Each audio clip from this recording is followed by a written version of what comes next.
yang Ya, silakan. yang ditujukan Bang kepada orang-orang yang berdosa. Israel. Itu Bang. Kepada Israel Anda menyebutnya Ya, tadi. bukan hanya Israel. Tadi bukan Anda hanya membacanya. Tadi saudara membacanya. Jangan bukan hanya Israel. Ya. hanya Israel, itu ketetapan hanya untuk kaum Israel. Anda sendiri yang membacanya kok jadi oleng.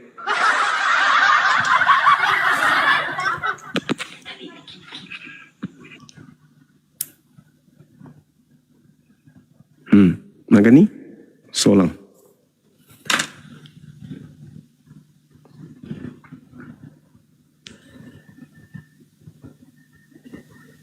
Menrasi Bang Andi.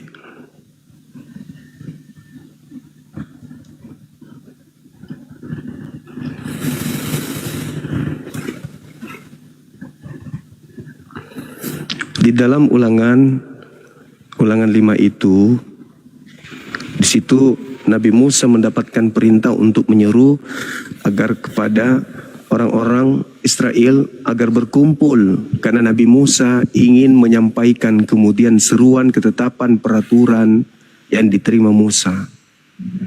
Maka Musa diminta oleh Tuhan agar Nabi Musa berseru kepada orang-orang Israel, bukan kepada orang lain. Halo teman-teman, selamat malam. Di sini ada Eva, ada Koneng, ada Jalan Lurus. Silakan buka kameranya, Bang. Silakan.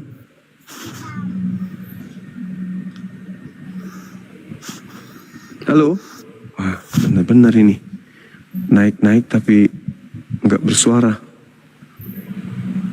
Halo. Halo. Halo.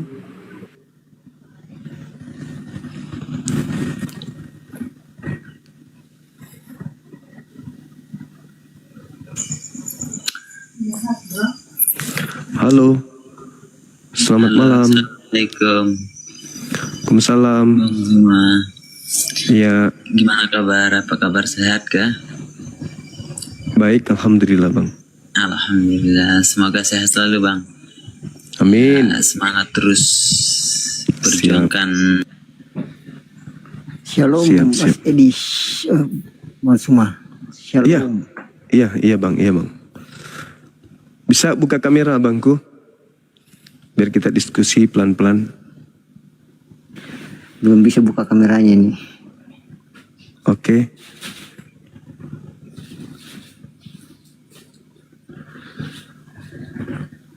Ada tema yang menarik. Apa hubungannya agama Kristen ini dengan Torahnya Nabi Musa? Abang.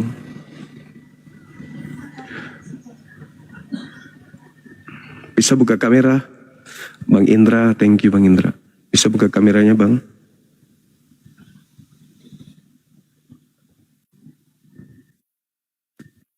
Halo? Itu undangan saya udah, undangan untuk buka kamera, silakan dibuka. Silakan Bang. Jadi kalau naik sini sudah siap buka kamera biar kita berdiskusi. Saudara Atta, buka kameranya, saya sudah kirimkan permintaan. Silakan.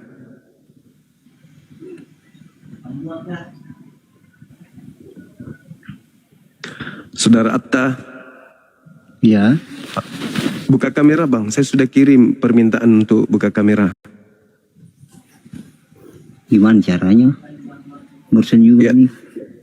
Tinggal diterima Bang, itu saya sudah kirim.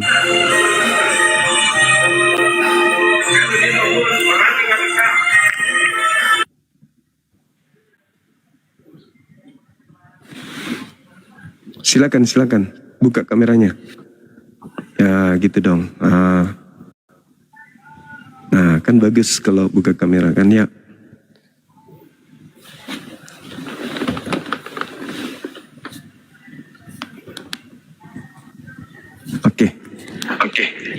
bisa dijelaskan kepada kami umat Islam ini hubungan kitab Taurat dengan agama Kristen? Taurat. Iya. Hubungan perjanjian lama lah, perjanjian lama dengan saudara Kristen. Apa hubungannya gitu maksudnya Bang? Karena kalau yang kami tahu nih, kami tahu dalam Al-Quran, hukum Taurat itu hanya diberikan kepada orang-orang Israel. Tapi mana tahu ada informasi baru dari saudara Kristen bahwa hukum Taurat yang diberikan Tuhan kepada Musa itu ternyata juga berlaku kepada orang Kristen di luar Yahudi. Nah, apakah dalil itu ada? Kalau ada saya ingin tahu. Kami umat Islam semuanya ingin tahu. Karena yang ada di Indonesia ini orang-orang kita, orang Kristen itu mengaku bahwa kitab Taurat itu adalah milik kepunyaan Kristen. Iya. Bahkan kitabnya ini digabung ini. Perjanjian baru setengah. Ini yang mereka sebut perjanjian lama adalah terjemahan dari kitabnya orang Yahudi. Nah, ini yang ingin kami tahu, apa hubungannya kok bisa ada kitabnya Yahudi di Kristen?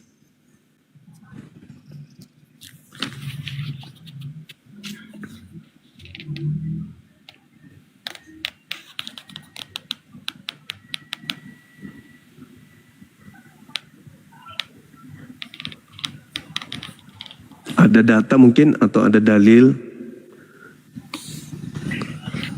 Kalau kami di Islam udah final, ketika Tuhan datang kepada Bani Israel, pencipta langit dan bumi itu menyatakan kepada Nabi Musa, ya Musa inni stafaituka. Jadi Nabi Musa itu ditetapkan kemudian sebagai nabi bagi Bani Israel, membawa Bani Israel keluar dari Mesir menuju kepada tanah yang dijanjikan. Kemudian di ayat lain dikatakan wa katabna lahu fil alwah min kulli syai' mau'idatan wa tafsila. Jadi Nabi Musa diberikan ketetapan, pengajaran-pengajaran, penjelasan yang jelas tentang materi atau tentang syariat yang diperuntukkan untuk Bani Israel. Lalu Tuhan perintahkan kemudian agar Nabi Musa meneguhkan hukum Taurat itu kepada kaumnya Bani Israel. Itu dalam Al-Quran. Nah, kok bisa ada di dalam Kristen yang bukan Bani Israel? Gimana ceritanya? Kok bisa? Padahal kitab itu hanya untuk orang Yahudi. Kenapa ada terjemahannya di agama Kristen? Itu yang masih kami penasaran, Bang. Silakan. Cari dulu ya. Iya. Silakan. Karena kalau gini, logikanya gini. Kalau mobil bukan mobil kita, tapi kita pakai, lalu kita klaim itu punya kita, itu kan jelas konotasinya sesuatu yang buruk. Mengambil punya orang tanpa izin kan itu pencurian namanya. Itu masalah materi, apalagi mengenai kitab suci. Ternyata bukan kitab suci kita klaim punya kita.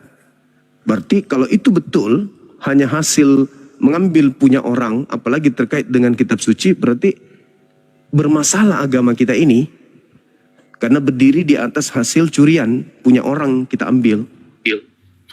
Lalu kita bikin sekte, lalu kita bikin agama. Padahal ternyata kitab itu bukan untuk kita. Gitu, saudaraku.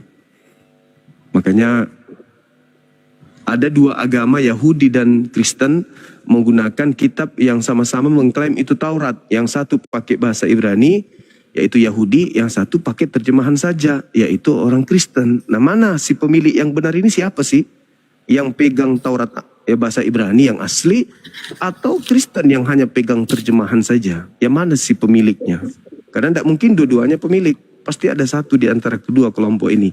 Nah, yang bukan pemilik inilah yang perlu dipertanyakan. Agama apa itu? Kok bisa cuman terjemahan kitabnya agama orang diambilnya, terus kemudian dianggapnya itu begini ya?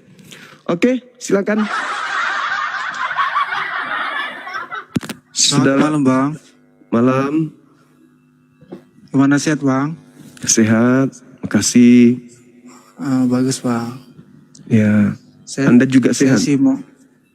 Ya puji Tuhan Bang, kita Kristen sehat. Alhamdulillah, Masya Allah. Dari Nias? Iya. Iya Bang, dari Nias. Tapi saya tinggal di Sumatera Utara. Oke, siap-siap. Abang tinggal di mana? Saya di Sulawesi, tepatnya di Makassar. Salamkan Bang ya. Alhamdulillah, iya siap. Kemarin juga sih pernah juga sih naik di Ustadz SUPI ya. Oh iya, Itulah. Iya. siap. Tapi nggak terlalu pandai kali saya Bang, hanya belajar sedikit gitu. Iya, harus itu harus. Nah mungkin materi pembelajarnya mungkin sudah sampai kepada seperti kami kan. Ini kan kitab Iya, suci Al-Quran. Iya Bang. Ini kitabnya umat Islam ini. Kitabnya umat Islam ini memang diutus, diwahyukan dari langit untuk diperuntukkan kepada seluruh umat manusia. Jadi siapapun termasuk Anda, kitab Anda sebenarnya ini. Karena ini diwahyukan kepada seluruh umat manusia. Nah, sedangkan kalau Taurat, kitabnya orang Yahudi, yang dia katakan ini, yang bahasa Ibrani ini, itu diwahyukan hanya untuk kepada kaumnya Bani Israel. Tapi berjalannya waktu, hadir Kristen mengambil terjemahannya kitab ini, terjemahan dari kitab ini, digabung masuk ke dalam berdampingan dengan kitab yang menggunakan bahasa Yunani tadinya. Lalu digabung menjadi satu, menjadilah Bible. Masuk ke Indonesia berubah menjadi Alkitab. Nah muncul pertanyaan, gimana ceritanya kok kitabnya Nabi Musa untuk orang Yahudi kenapa bisa ada di dalam agama Kristen yang bukan Yahudi? Mungkin bisa dijelaskan ke saya, ke kami umat Islam. Silakan. Ya kalau saya sih Bang nggak terlalu tahu itu kan termasuk sejarah ya kan. Isi Alkitab ini kan termasuk sejarah peristiwa bumi ini kan begitu. Kenapa ada Alkitab? Kenapa ada peristiwa itu? Ya kan? Kalau menurut saya sekarang kan beradanya di tahun 2025. Jadi kita itu peristiwanya kan apalagi dalam Alkitab ini termasuk Perjanjian Lama itu kan beberapa ribu tahun yang lalu dan kita tidak tahu bagaimana itu peristiwanya. Tapi setidaknya lewat Alkitab ini tadi kita tahu bagaimana perjalanan umat Tuhan. Salah satunya yang disebut dalam Alkitab adalah bangsa Israel, ya kan? Melalui bangsa Israel inilah kita mengetahui bagaimana peristiwa awal mulanya penciptaan langit dan bumi dan segala isinya. Dan begitu juga misalnya Musa mengeluarkan bangsa Israel dari Mesir. Begitu juga Daniel ya yang dimasukkan ke dalam gua singa. Jadi melalui sejarah-sejarah itu dan begitu seterusnya perjalanan Israel ini sampai sehingga lahirlah yang namanya melalui keyakinan kami Yesus. Dia lahir juga bagian keturunan dari Daud. Daud ini juga nenek moyangnya adalah Israel. Gitu. Jadi berkaitan semua. Melalui cerita itulah kita bisa mengetahui bahwasanya itu perjanjian lama itu bukan hanya berkaitan, bukan hanya berfungsi hanya kepada bangsa Israel, tetapi itu termasuk sejarah dunia. Sejarah misalnya peristiwa itu tanpa misalnya kita ketahui sejarah itu kita tidak bisa mengetahui melalui tentang Alkitab ini tadi. Iya, baik. Kalau saya juga menjadikan buku ini sebagai referensi keilmuan. Saya juga membaca ini. Memang ada sejarah ditulis di dalam, sejarah terkait dengan nabi-nabi, ya. Memang saya pun mengakui itu. Tetapi ketika saya membaca buku ini, ternyata kitab ini hanya untuk orang Yahudi saja. Hukum-hukum yang ada di dalamnya, ketetapan-ketetapan yang ada di dalamnya, itu hanya berlaku bagi Bani Israel. Misalnya di dalam Ulangan 33 nomor 4, bahwa hukum yang datang kepada Musa itu adalah milik kepunyaan Bani Yakub. Berarti ya punya Bani Yakub aja ini. Tapi kalau kita katakan pingin kita baca, boleh, baca saja. Tapi tidak bisa mengatakan bahwa ini kitab adalah milik saya, diwahyukan dari langit untuk saya. Karena dia diwahyukan dari langit hanya untuk Bani Israel toh. Sementara kita bukan Bani Israel. Makanya Berarti, muncul gimana? Dari yang abang dari cara penyampaian ini sebenarnya abang itu yang diselamatkan hanya orang Israel gitu loh. Jadi artinya gini, ketika memberikan misalnya mujizat, salah satunya terjadi di Mesir waktu keluar bangsa Israel itu dari Mesir. Di situ artinya dia menunjukkan kepada dunia bahwasanya Allah yang benar itu adalah Allah dari bangsa Israel. Nah, disitulah menunjukkan artinya melalui Tuhan Israel ini itulah salah satunya jalan keselamatan. Berarti kalau hanya untuk Israel aja ini untuk berlaku, berarti dia nggak berfungsi untuk suku-suku yang lain atau bangsa-bangsa yang lain. Disitulah kita lihat melalui peristiwa-peristiwa itulah tadi kita bisa meyakini bahwasanya Tuhan Israel itulah yang harus kita sembah dan kita pertahankan gitu, karena melalui Tuhan Israel itulah bisa ada keselamatan gitu. Salah satunya tadi waktu bangsa Israel keluar dari tanah Mesir itu bisa berapa itu tulah ke-10 itu bisa dia berikan mujizat itu, dan itu tidak bisa kita bahkan pun mungkin bukan hanya Kristen yang bisa belajar peristiwa itu, mungkin kita juga yang kita di Muslim juga belajar hal peristiwa seperti itu. Jadi karena kami sebagai Kristen meyakini dan percaya melalui tadi peristiwa-peristiwa itu dan berkaitan juga dengan dengan Yesus ini lahirnya juga di dalam tengah-tengah bangsa Israel, suku Israel. Dan kedatangan Yesus ini bukan hanya berlaku untuk bangsa Israel, berlaku juga untuk seluruh bumi, karena di dalam di dalam Matius 28 ya ayat 19 kalau nggak salah itu dikatakan jadikanlah bangsa muridku. Artinya bangsa itu bukan hanya bangsa Israel, seluruh bangsa yang ada di muka bumi ini artinya harus diselamatkan. Bukan hanya satu golongan gitu. Jadi untuk diselamatkan itu bukan hanya satu golongan, Tuhan itu bukan hanya Tuhan untuk satu golongan gitu, tapi Tuhan untuk seluruh umat manusia. Cuman keselamatan itu atau pemberitahan wahyu itu kepada satu suku yang namanya tadi Israel. Baik, Anda punya Bible di situ? Iya, punya Bang. Silakan dibuka Mazmur 147. Mazmur 47 Bang ya. 147.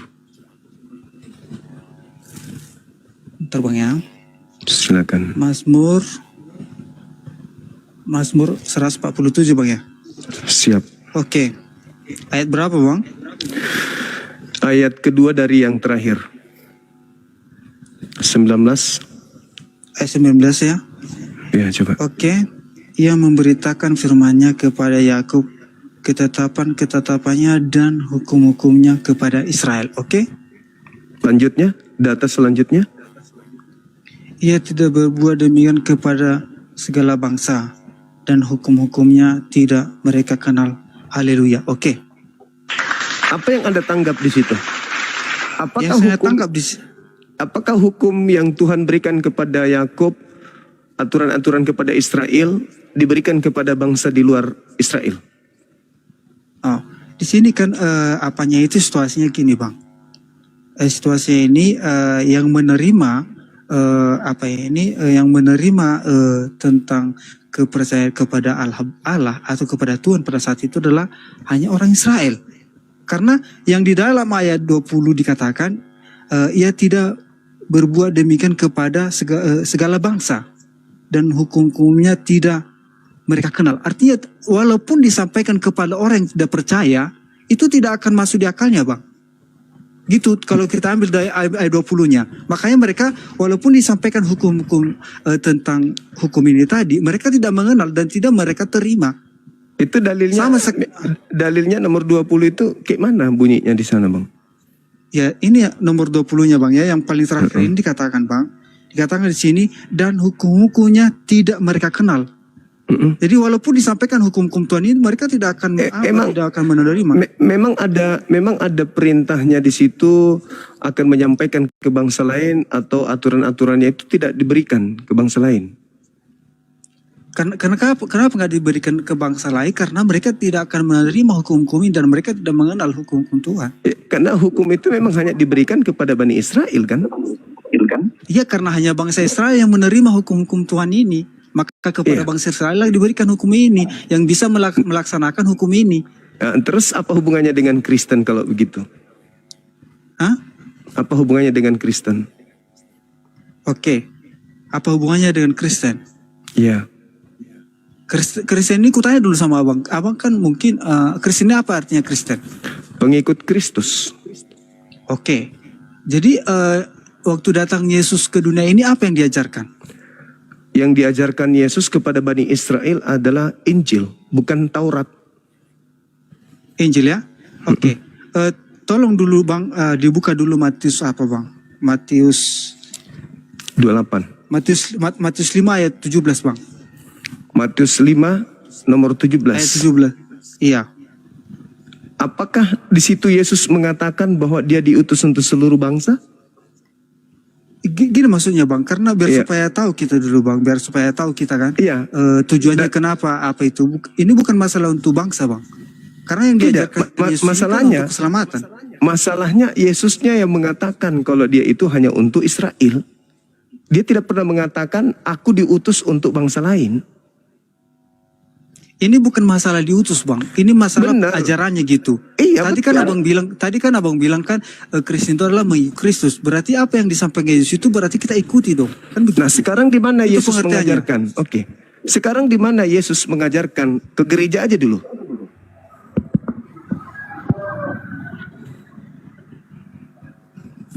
Tujuan bergereja itu menurut abang apa? Gimana? Tujuan bergereja itu untuk apa menurut abang? Menyembah Kristus. Ah itu. Nah, di mana Yesus mengajarkan menyembah dirinya? Di mana? Ya kan dikatakan di sini itu kan gereja itu kan untuk bersekutu. Iya, bersekutu Untuk menyembah memuji nama Kristus. Tuhan. Menyembah Kristus, menyembah Kristus. Sekarang Yesus anak Maria di mana dia mengajarkan untuk menyembah dirinya? Oke, saya bacakanlah dulu ini bang, yang Matius 5 ini ayat 17 kan. Mungkin abang Iya. tidak bisa baca ke sana kan. Saya bacakan dulu bang ya. Saya Di dalam tahu ayat itu bang. 17, Jangan Yesus kamu sudah menyangka. Kan itu.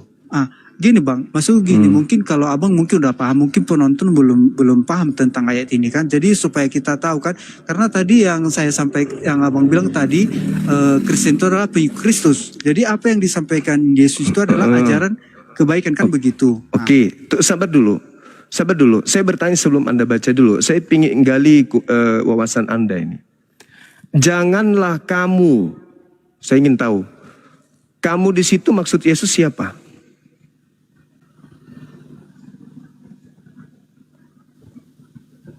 Kalau di room bang apa ya bang Yusuf nggak pernah di mute saya. Kalau di sini di mute, jadi nggak enak gitu diskusi kalau di mute bang. Coba saya ulang lagi pertanyaannya. Janganlah kamu. Kamu di situ siapa yang dimaksud Yesus? Hah? Siapa? Kepada apa? Kepada pengikutnya atau kepada bangsa Israel pada saat itu? Israel. Yesus tidak pernah berbicara kepada non-Israel. Sementara kalian bukan Israel. Jadi ketika Yesus berbicara kepada orang Israel, kalian jangan merasa dong. Kalian ini siapa rupanya? Kalian hanya mengklaim pengikut. Tetapi kan Yesus sudah memberikan data. Aku akan mengusir orang-orang yang memakai namaku. Yang datang nyamar seperti mengaku pengikutku tapi bukan. Sama ini Matius 5 nomor 17. Jangan kau mengira. Jangan kamu menyangka aku datang meniadakan hukum Taurat. Aku datang bukan untuk meniadakan. Nah, sedangkan di Kristen diajarkan tidak ada keselamatan kalau masih mengharapkan kebenaran dari hukum Taurat. Orang Oke, Kristen lanjut. tidak ada keselamatan kalau dia masih mengharap kebenaran dari hukum Taurat. Sedangkan Yesus beda. Dia datang bukan untuk meniadakan, tapi untuk melengkapi. Halo Jum. Dengar ya? Kedengaran? Iya. Capek kau Jum. Konsili sudah sampai lebih 20 kali. Lebih dari sini pertanyaan. Ya udah kalau gitu mana jawabannya? Apa hubungannya Taurat dengan kalian Kristen? Nggak ada gunanya kau tanya itu. Kalau tidak ada jawabannya berarti kalian mencuri agak kitabnya orang.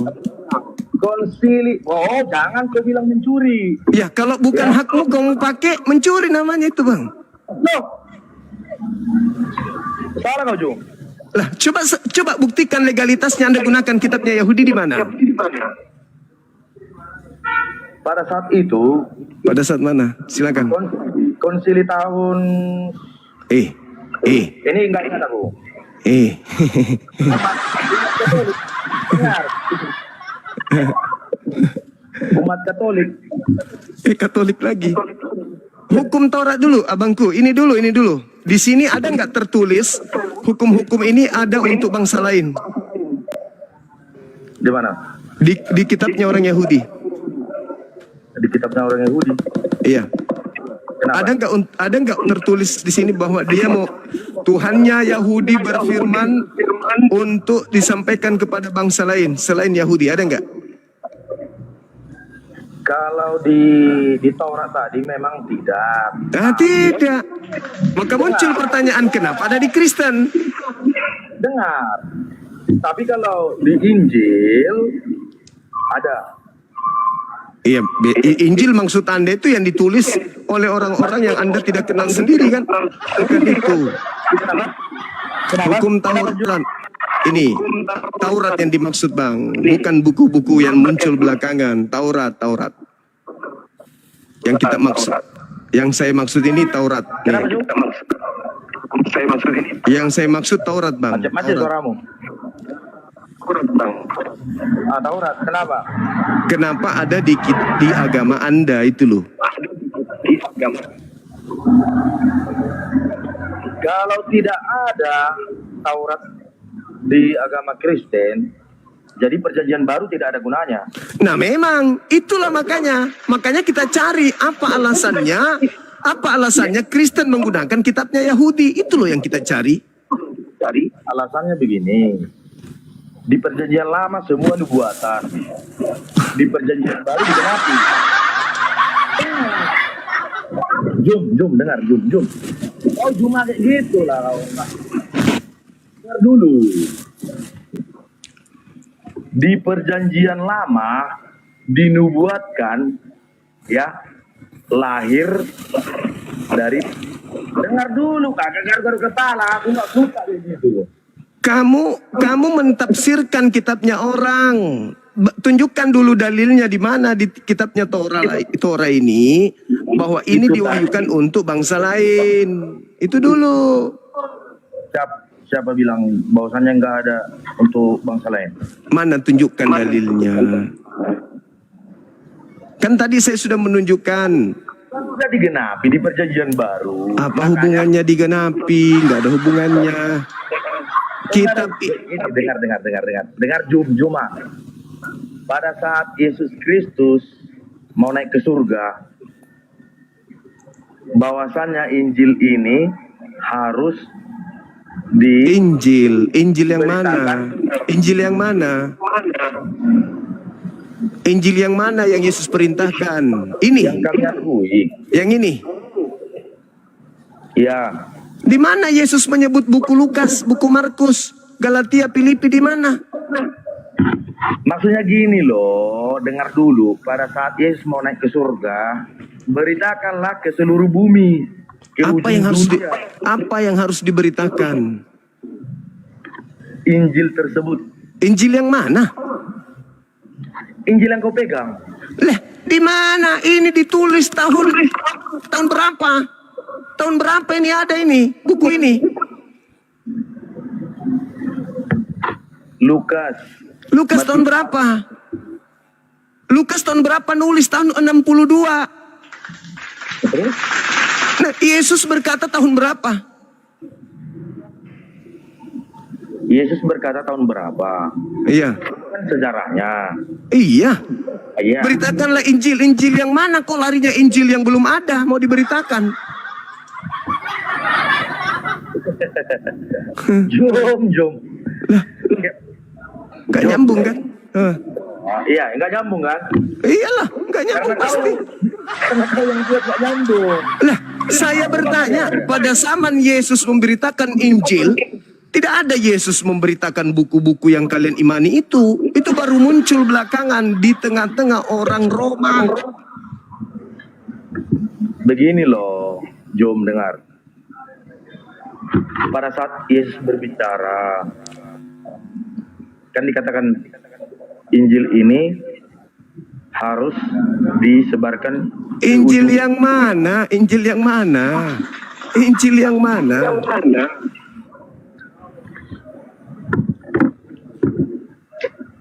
Perkataan-perkataan Yesus tersebut. Nah, kalau perkataan Yesus bukan buku ini. Jadi yang mana itu bukan buku. Iya, firman ini kan dibukukan nanti di atas tahun 60-an.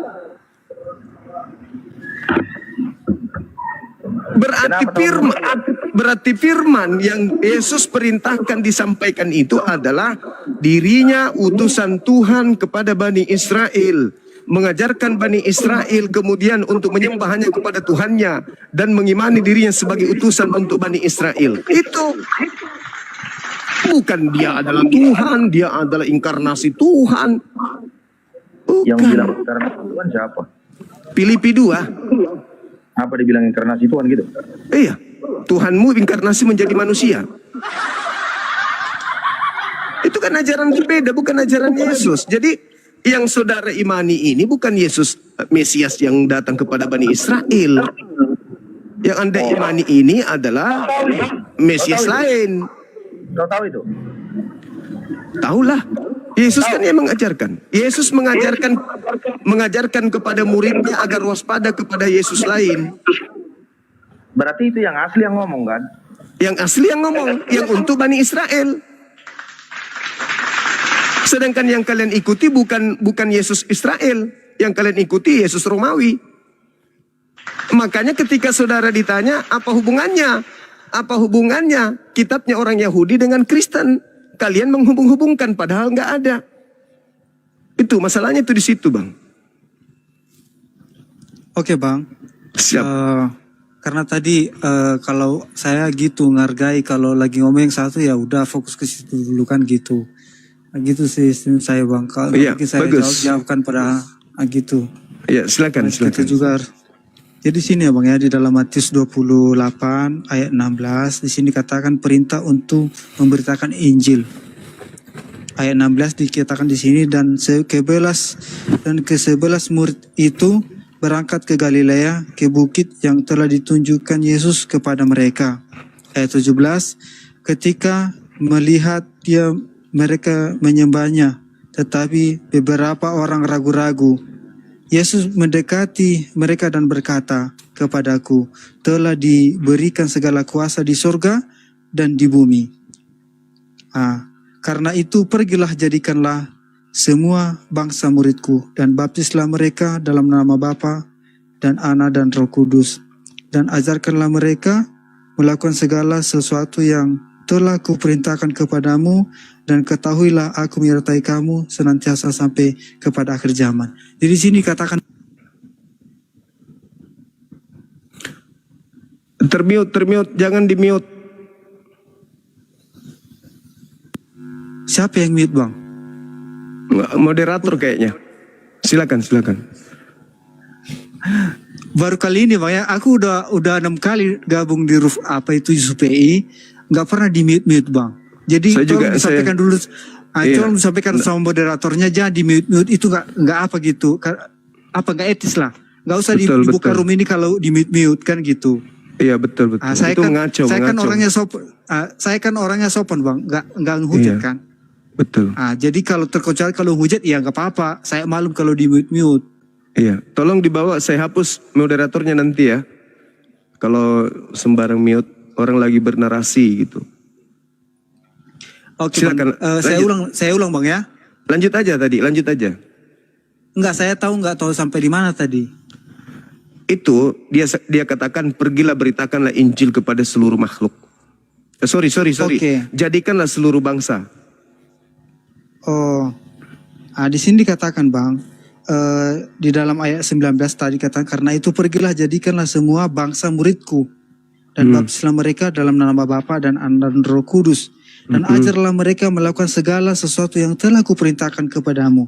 Dan ketahuilah aku menyertai kamu senantiasa sampai kepada akhir zaman. Itu dalam Matius 28 ayat 19 atau tadi dari ayat 16. Jadi di sini semua orang, jadi artinya tidak terbatas. Tidak bukan oknum tadi, bukan hanya kepada kaum Israel, tetapi semua orang. Yang namanya orang berarti bukan dibilang di sini tadi hanya kepada bangsa Israel. Itu Bang, yang bisa saya tanggapi sedikit dari pertanyaan abang tadi. Oke. Dari mana dasarnya itu orang Kristen itu mengatakan ajaran itu mengapa mereka tiru-tiru. Jadi di sini Bang sudah disampaikan di dalam Matius 28 ayat 19 dan 20. Terima kasih Bang. Oke. Jadi gini ya, saudara, itu diucapkan oleh sosok yang keluar dari kubur, betul? Maksudnya Bang? Di Matius 28 itu ucapan oknum yang keluar dari kubur. Oke, lanjut. Iya kan? Iya kan? Yesus di Yohanes 17 nomor 8 mengatakan, segala firman yang engkau berikan kepadaku telah aku sampaikan kepada mereka. Segala firman yang Tuhan berikan kepadanya sudah Yesus sampaikan kepada murid-muridnya. Sedangkan muncul lagi ada orang yang keluar dari kubur berkata, kepadaku telah diberi kuasa baik di langit maupun di bumi.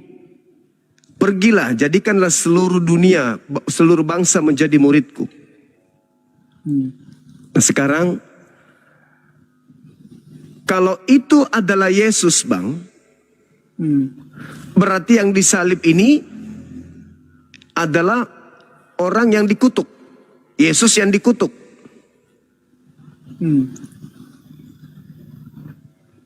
Oke. Pernah juga tadi saya dengar itu tadi pas live Ustaz Yusuf PI Bang ya, dikatakan di situ bahwasanya itu salib terkutuk. Maksudnya gini Bang, karena disampaikan juga upah dosa itu adalah maut. Kata Kalau siapa? Yang tergantung yang Kata Paulus kan Bang? Nah, upah dosa adalah maut. Jadi artinya tanpa kematian tidak ada keselamatan. Berarti Yesus harus mati. Berarti Yesus harus mati supaya kita selamat. Karena itulah apanya Bang. Karena untuk menebus atau sejarah bangsa Israel itu waktu mereka menuju tanah Kanaan atau dari Mesir itu mereka harus memotong domba untuk penghapusan dosa. Sebenarnya Binatang domba kan, yang Bang? Iya. Kenapa Binatang. jadi manusia Jadi, kalau di Kristen? Kenapa jadi manusia? Karena yang dipotong domba di bangsa Israel itu hanya berlaku untuk satu orang. Contohnya dipotong domba. Tetapi darah anak domba itu adalah berlaku untuk atau berfungsi untuk semua orang. Makanya setelah mati Yesus di kayu salib, bait suci tadi di mana bangsa Israel itu memotong domba itu untuk penghapusan dosa itu terbelah dua. Artinya tidak berlaku lagi. Tapi kalau di Bani Israel kan dilarang mereka membunuh manusia sebagai korban. Tidak boleh. Iya. Nah, terus kenapa Kristen kok jadi penebus dosanya justru manusia? Karena yang dilakukan bangsa Israel itu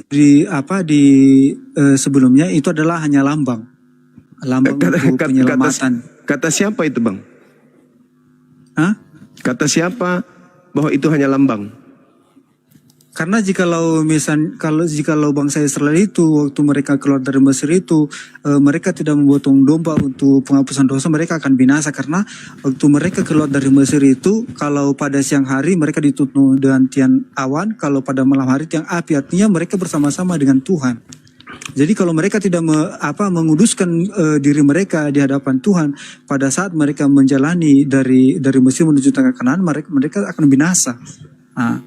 Jadi artinya karena seandainya Yesus tidak datang ke dunia, satu pun orang tidak ada kesempatan untuk diselamatkan karena mereka selalu berbuat dosa.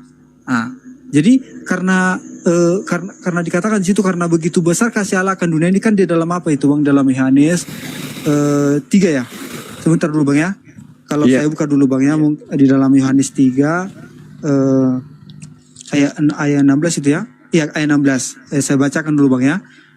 Dalam Yohanes 3 ayat 16, karena begitu besar kasih Allah akan dunia ini sehingga ia telah mengaruniakan anaknya yang tunggal supaya setiap orang yang percaya kepadanya tidak binasa melainkan beroleh hidup yang kekal. Jadi artinya karena begitu besar kasih Tuhan kepada dunia, bukan hanya kepada bangsa Israel tetapi seluruh dunia, makhluk yang ada di bumi ini, maka dia mempersembahkan anak yang tunggal. Ya, karena begitu kasih, karena tidak ada lagi kesempatan untuk diselamatkan, maka Tuhan itu dia harus Jadi gini, menjelma menjadi manusia. Oke Bang. Jadi gini saudaraku, di dalam ajaran agama Yahudi, makanya saya tadi berkata ini untuk imamat, ini untuk Yahudi saja, bukan untuk Kristen. Di sini Bang, di dalam kitab imamat, apabila yang berdosa itu adalah adalah hamba sahaya atau Yahudi yang tidak strata hidupnya rendah, maka mereka diperintahkan kemudian mengorbankan kambing. Kalau imam, domba. Kalau seluruh Israel, maka mereka diwajibkan mempersembahkan lembu. Imamat 4 nomor 13, nomor 14 dan seterusnya. Tidak ada di dalam ajaran Yahudi, kalau seluruh orang Yahudi berdosa, maka potong orang. Gak ada Bang. Seluruh orang Yahudi yang berdosa, maka korban yang harus dipersembahkan adalah Imamat 4 nomor 14, lembu. Lembu jantan. Harus mereka persembahkan untuk seluruh orang Israel. Bagaimana korban di luar Israel? Tidak ada di kitab ini. Malah ada di dalam kitab ini Imamat 18 nomor 21. Jangan kau mempersembahkan anak manusia kepada dewa Molok. Karena aku Tuhan, aku sendiri Tuhan yang akan membinasakan mereka yang mempersembahkan manusia kepada dewa Molok. Jadi tidak ada dalam konsep Yahudi mempersembahkan manusia, apalagi Tuhan. Imamat 1 nomor 2. Katakanlah kepada orang Israel, apabila mereka hendak mempersembahkan kurban penebus dosa kepada Tuhan, hendaklah mereka mempersembahkan domba, kambing, sapi, lembu. 4. Nah, dari mana dasarnya hukum-hukum itu yang datang kepada Bani Israel itu berubah menjadi orang yang harus korban? Makanya saya bertanya tadi, ketika saudara berkata bahwa yang keluar dari kubur itulah yang berkata kepadaku telah diberi kuasa. Saya katakan Bang, bahwa yang disalib itu bukan Yesus manusia anak orang. Bukan Yesus anak Maria yang disalib. Tapi yang disalib itu adalah orang yang dikutuk oleh Tuhannya Yahudi. Oke Bang. Silakan. Bisa saya jawab Bang ya? Silakan. Memang kalau kita bawa dengan yang Abang sampaikan itu bisa diterima bahwasanya tidak akan mungkin manusia dikorbankan untuk penghapusan dosa, kan begitu kan? Hanya dari sejarah Israel tidak pernah mereka korbankan. Bahkan Abraham ketika dia mau menyembelih Isa untuk dikorbankan kepada Tuhan, maka Tuhan menyediakan domba, kan begitu ya Bang ya? Diganti, iya. Diganti dengan domba. Itulah apanya Bang. Karena kalau hanya itu dilakukan hanya kepada bangsa Israel untuk pemberian domba itu, berarti hanya bangsa Israel yang diselamatkan. Tetapi melalui Yesus Bang, melalui Yesus artinya bukan hanya bangsa Israel yang diselamatkan, tapi seluruh umat manusia. Ya, seluruh umat manusia. Yesus mengaku, aku diutus hanya kepada domba yang sesat dari umat Israel. Dia tidak pernah mengaku diutus untuk seluruh dunia. Ya, dari sinilah kita lihat tadi Bang, dari Matius 28 tadi. Itulah yang saya katakan saudaraku, itu Yesus lain.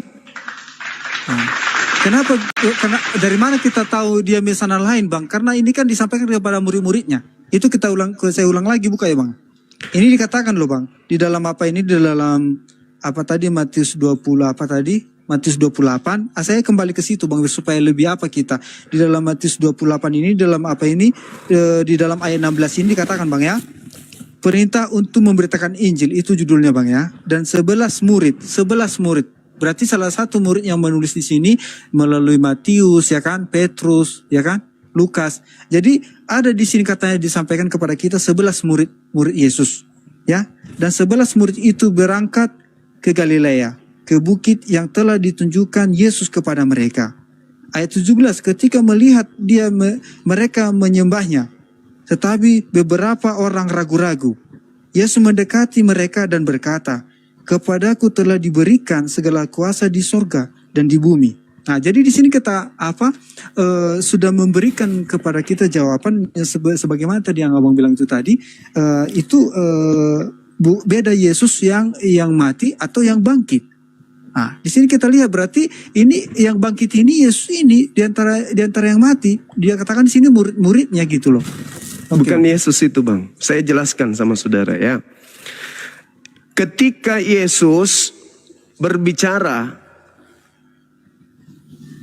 di dalam Matius 24 nomor 4 nomor 5, orang-orang murid-muridnya datang ke Bukit Zaitun.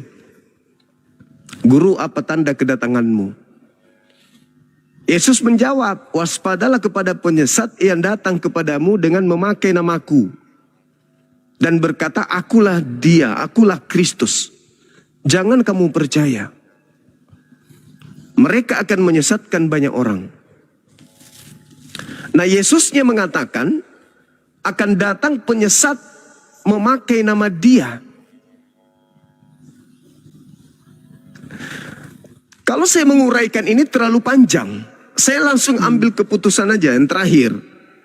Menurut saudara, yang menginginkan kematian terhadap Yesus, Tuhan Bapa atau Elohim yang dikenal oleh orang-orang Kristen, orang Yahudi, atau iblis yang menginginkan kematian terhadap Yesus? Kalau sesuai yang saya pelajarin selama ini Bang ya, tanpa kematian Yesus di kayu salib maka tidak ada yang selamat. Itu Paulus, itu nanti belakangan. Maksud saya sebelum penyaliban, yang menginginkan terjadinya penyaliban atau terjadinya pembunuhan, ya, Tuhan atau iblis? Iblis Bang, kenapa bilang? Iblis Kenapa kan? bilang Bang? Kenapa? Kan gitu kan kenapa? Iya. Karena iblis tidak biar saya jelaskan. Menurut yang saya pahami Bang ya, kenapa diinginin iblis untuk mati Yesus supaya tidak tersebar misalnya kebenaran ini? Justru tersebar setelah dia dibunuh. Miliaran manusia malah menyembahnya. Selama 3 tahun setengah Yesus mengabarkan firman Tuhan. Pada saat itu iblis sudah berencana untuk apa? Membunuh. Untuk membunuh Yesus. Di Yes. dalam Matius apa? Di dalam Matius Matius 4 itu Bang ya. Ya waktu Yesus dibawa ke padang gurun, bahkan ditawarkan misalnya berbagai macam supaya jatuhkan dirimu ke apa? Artinya iblis sudah berencana supaya gagal misi Yesus itu untuk memberitakan Injil ini tadi. Oke, saya ulang lagi pertanyaan saya. Yang menginginkan kematian kepada Yesus, Tuhan atau iblis? Anda menjawab iblis. Berhasil nggak iblis membunuh Yesus? Berhasil. Apa upah yang Anda terima atas keberhasilan iblis? Ya, artinya setelah mati Yesus di kayu salib, artinya dia sudah mengalahkan misalnya setan itu tadi. Artinya walaupun dia digoda, artinya kematian Yesus itu tadi, disitulah suatu kemenangan. Kenapa? Dia merusuh iblis kan, dia sudah merasa berhasil dia membunuh Yesus melalui apa? Melalui orang Israel. Kan yang mengalu-alukan untuk membunuh Yesus kan bangsa Israel. Kenapa dia lalukan untuk membunuh dia? Karena pada saat itu pemimpin agama di Israel itu mereka tidak mengingini Yesus ini dia yang paling top, ya kan? Kalau kita lihat misalnya di dalam Alkitab ya, di dalam waktu Yesus memberikan makan 5.000 orang, ya pada saat itu banyak pengikut Yesus ini yang percaya kepada Yesus itu bahwasanya dia membawa jalan kebenaran gitu. Artinya Iya, banyak akan yang mau diselamatkan. Iya, Pada saat itu ahli-ahli Taurat ini atau orang-orang Farisi yang misalnya berusaha untuk untuk menjatuhkan Yesus ini, misi Yesus ini, karena mereka tidak akan didengarkan lagi gitu loh.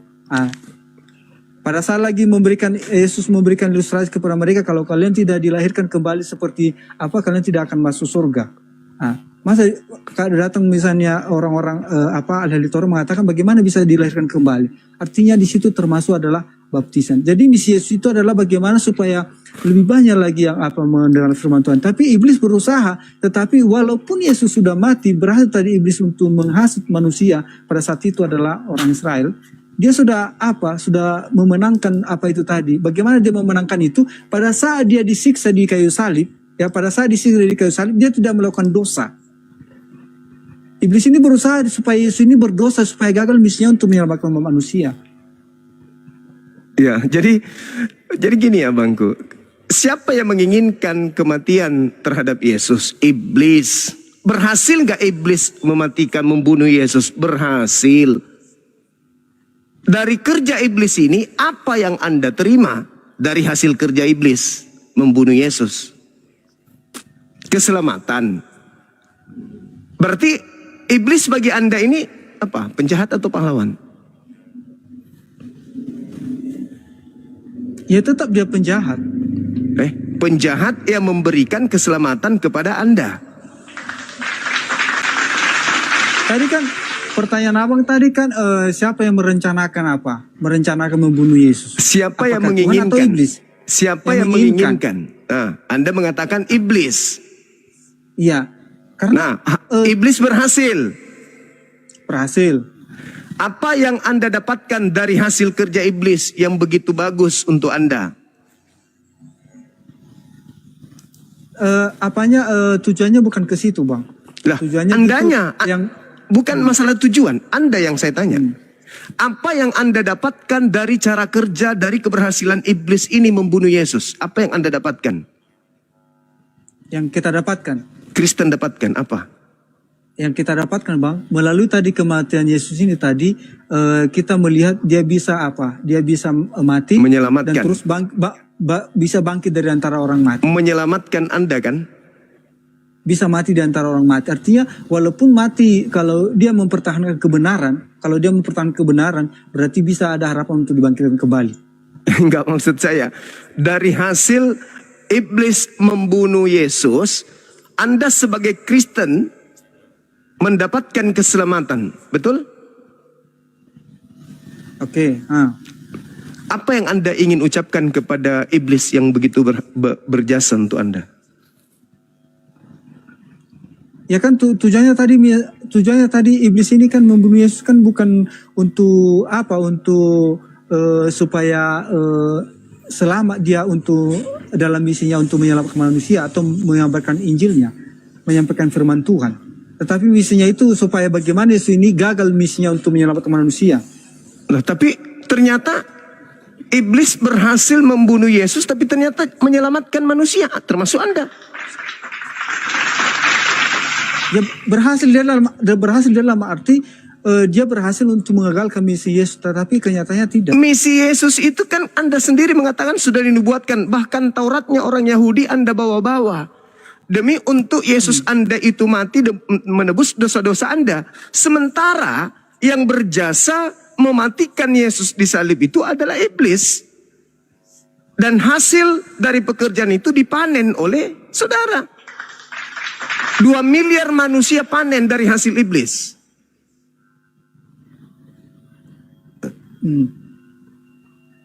Anda sadar di situ? Makanya saya bertanya, siapa yang keluar dari kubur ini? Konsepnya itu, cara penyampaian abang itu bisa diterima dan bisa juga dibantah. Maksud Oke. gini. Sebelum Anda bantah, sabar dulu. Saya ulang lagi pertanyaan saya untuk yang ketiga kalinya. Siapa yang menginginkan kematian terhadap Yesus? Tuhan atau iblis? Tuhan itu tidak pernah menginginkan kematian Yesus. Berarti iblis. Iya. Berhasil enggak iblis? Berhasil. Oke, baik. Anda punya kitab? Silakan Ya. Anda bacakan kepada saya Yohanes 14 nomor 30. Yohanes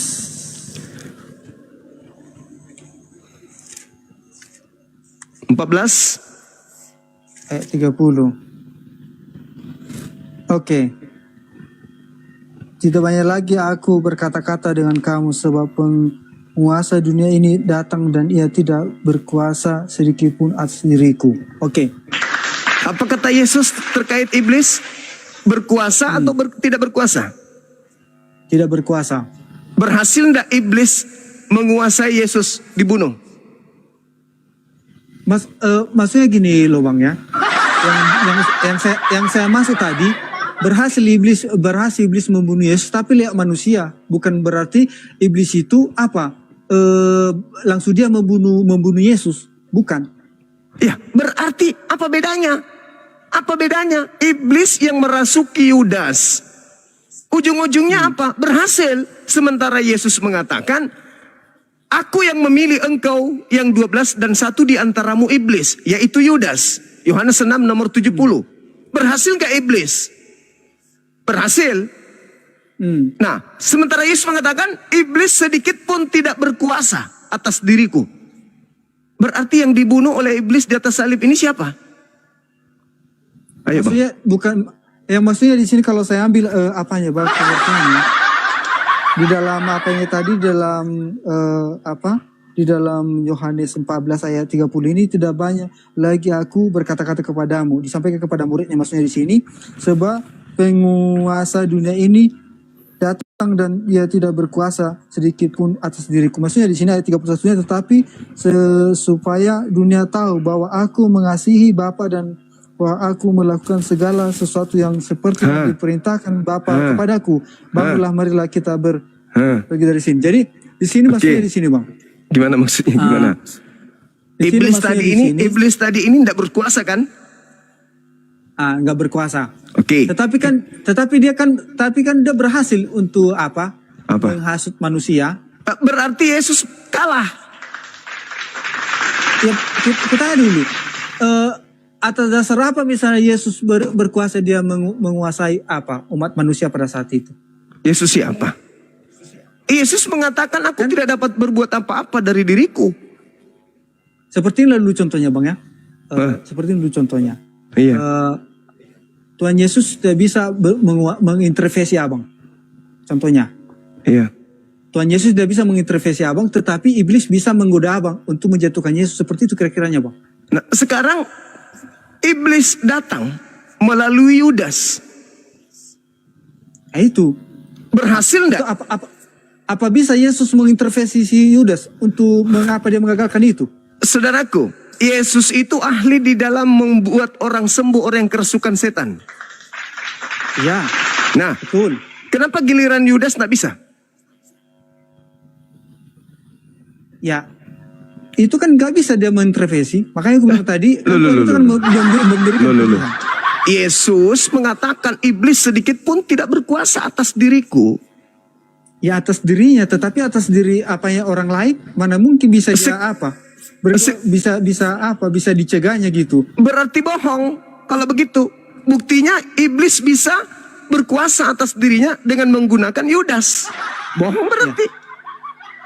Pada kesempatan yang sama sebelumnya juga Bang, waktu Yesus misalnya dibawa ke padang guru untuk dicobai kan tuh iblis tidak berkuasa, tidak bisa. Itu aja nggak berhasil. Mengendalikan.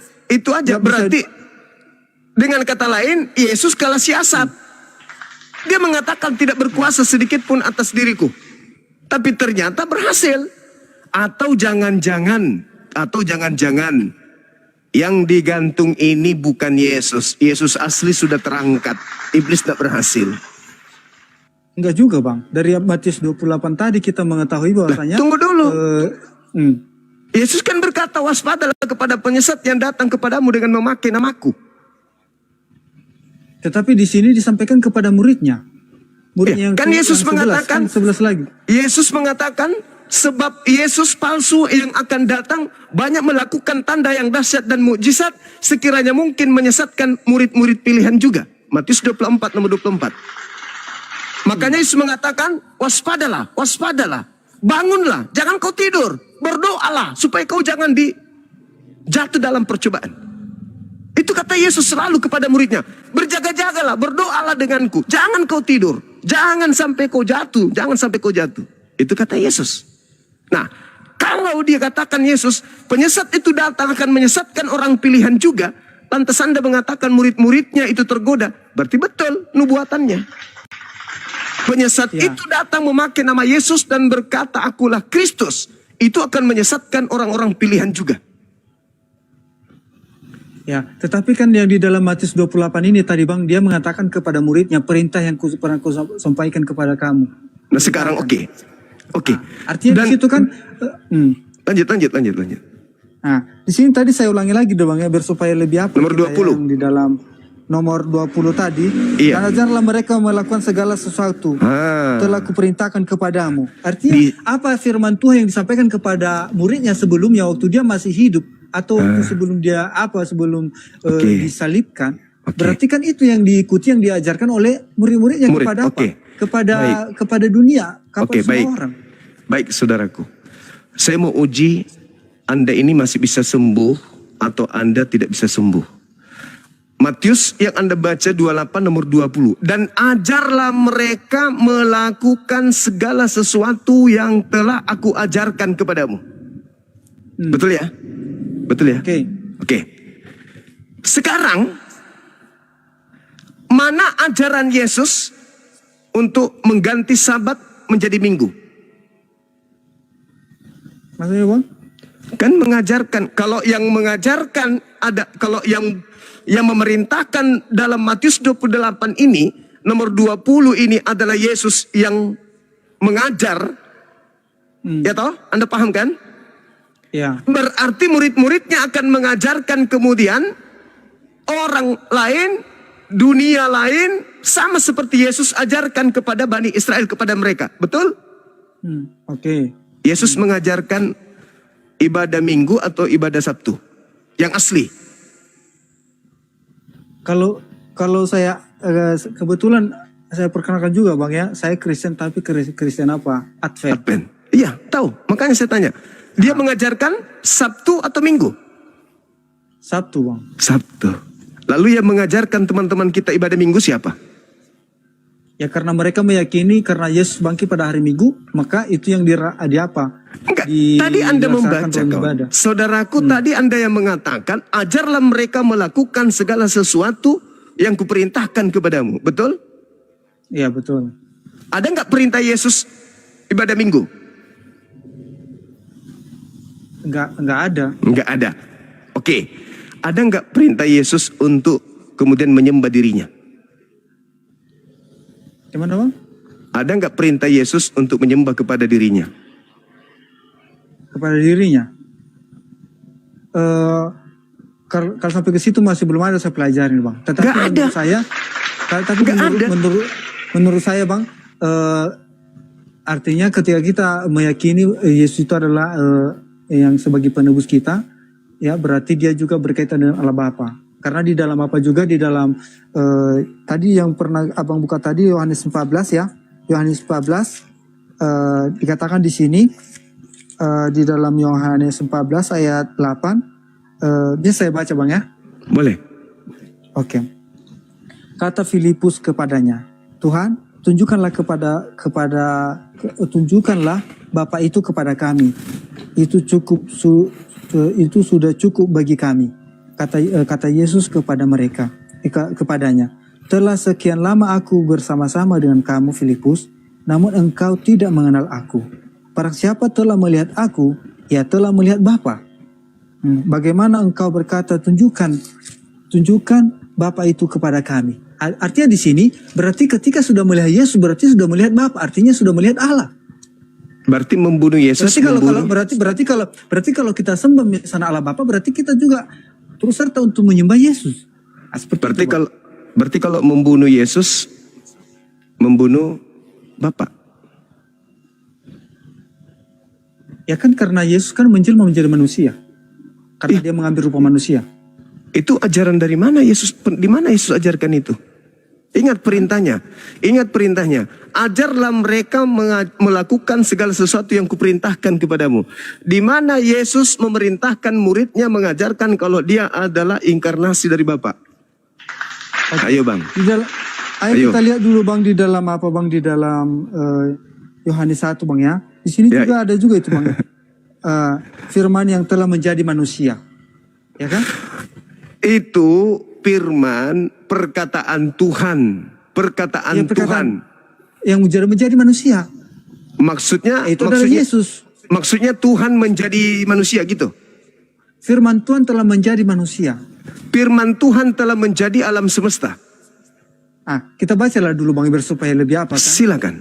Silakan. Oke. Silakan. Di dalam apanya? Di dalam ayat 1-nya, pada mulanya Allah berfirman. Firman itu telah bersama-sama dengan Allah dan firman itu adalah Allah. Oke? Ayat 1. Firman yang dimaksud di situ perkataan, ide, Oke. sifat.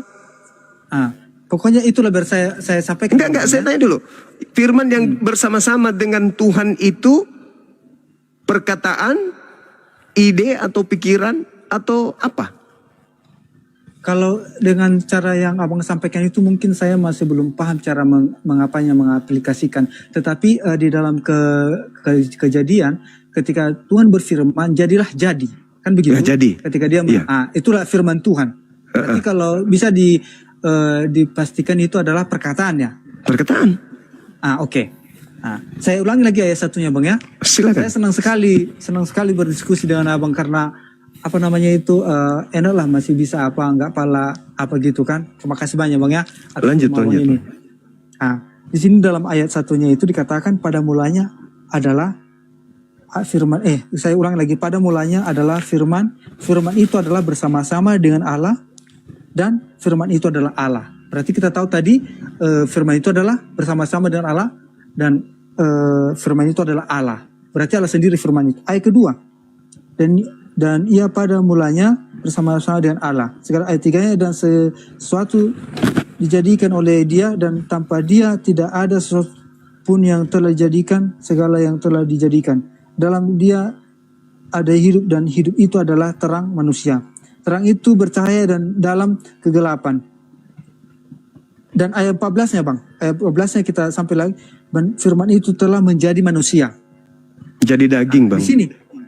Itu. Ayat 14-nya, firman itu telah menjadi manusia dan diam di antara kita. Artinya di antara manusia, kan begitu kan? Di antara kita. Dan kita telah melihat kemuliaannya, yaitu kemuliaan yang diberikan kepadanya sebagai anak tunggal Bapa, penuh kasih karunia dan kebenaran. Di sini baru saya dapat Bang. Untunglah saya belajar sama Abang ya. Mungkin dalam ayat 14 ini katanya tadi diberikan kepadanya sebagai anak tunggal. Di dalam Yohanes Yohanes 3 ayat 16, karena begitu besar kasih Allah akan dunia ini sehingga ia telah mengaruniakan anak yang tunggal supaya setiap orang yang percaya kepadanya tidak binasa melainkan memperoleh hidup yang kekal. Jadi melalui ayat yang saya pelajari ini saya jadi semakin tambah pengetahuan saya Bang. Oke, boleh saya jelaskan? Oke Bang. Oke. Mazmur 33 nomor 9. Mazmur 33 Bang ya. Atau Matius 4 nomor 4. Coba dibaca. Matius 4. Terbang ya.